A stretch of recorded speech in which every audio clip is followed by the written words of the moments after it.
नमस्कार दोस्तों, आपका स्वागत है आपके ही YouTube चैनल LLP पर। आज मैं आपके साथ एक ऐसे ऑनरेबल सुप्रीम कोर्ट के जजमेंट की चर्चा करने वाला हूं जो CRPC की धारा 170 के इर्द गिर्द घूमती है। इसमें सिद्धार्थ नाम का एक अपीलांट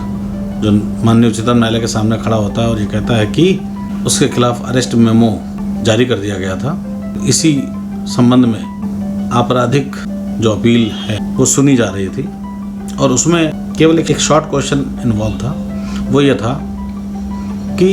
धारा 170 CRPC के तहत मजिस्ट्रेट के समक्ष जब पुलिस के पास इन्वेस्टिगेशन करने के बाद पर्याप्त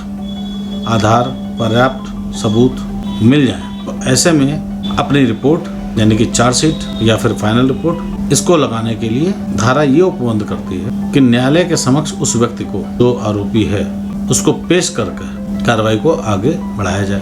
अब यहाँ पर जो सामान्य तौर पर जो अर्थ निकाला जाता है वो ये है कि चार्जशीट फाइल करनी है कोर्ट में तो जो भी आरोपी है उसे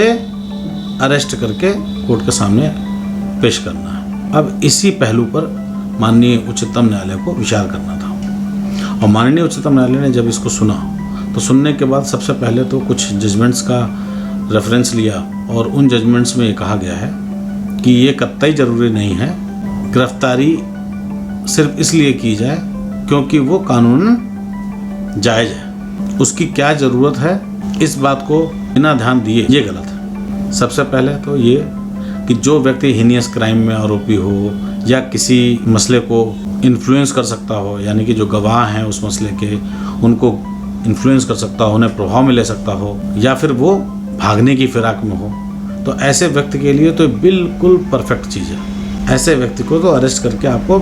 सुनिश्चित कर लेना है। लेकिन ये चूँकि गिरफ्तारी आप कर सकते हैं और गिरफ्तारी आपके लिए कानूनी रूप से जायज़ है, सिर्फ इस बात के लिए गिरफ्तारी नहीं करनी चाहिए। गिरफ्तारी एक बहुत ही सम्मान से जुड़ा हुआ मामला है, प्रतिष्ठा से जुड़ा हुआ मामला है। तो ऐसे में जो व्यक्ति आपके साथ सहयोग कर रहा है और ना ही वो कोई हीनियस क्राइम का व्यक्ति है, ना ही वो कोई भागने वाली बात करता है, भागने की कोई आशंका है, तो इस तरह से ऐसी परिस्थितियों में ये बिल्कुल ज़रूरी नहीं है कि सिर्फ चार्जशीट फाइल करने के कारण आप उसे गिरफ्तार करके कोर्ट में पेश करें। धारा 170 CRPC में जो कस्टडी का जो अर्थ निकाला जाता है वो अर्थ ये नहीं है कि पुलिस कस्टडी या फिर जुडिशियल कस्टडी, बल्कि उसका सीधा अर्थ यह है प्रेजेंस ऑफ द एक्यूज्ड, उस व्यक्ति की उपस्थिति। उसमें कहीं पर भी ऐसा नहीं कहा गया कि नहीं आप गिरफ्तार करके ही उसको लाएंगे, चाहे आपको किसी प्रकार का कोई उससे अप्रीहेंशन ना हो, किसी प्रकार का कोई भय ना हो कि ये किसी को प्रभावित कर सकता है या भाग सकता है या किसी हीनियस क्राइम का व्यक्ति है। तो इस तरह की बात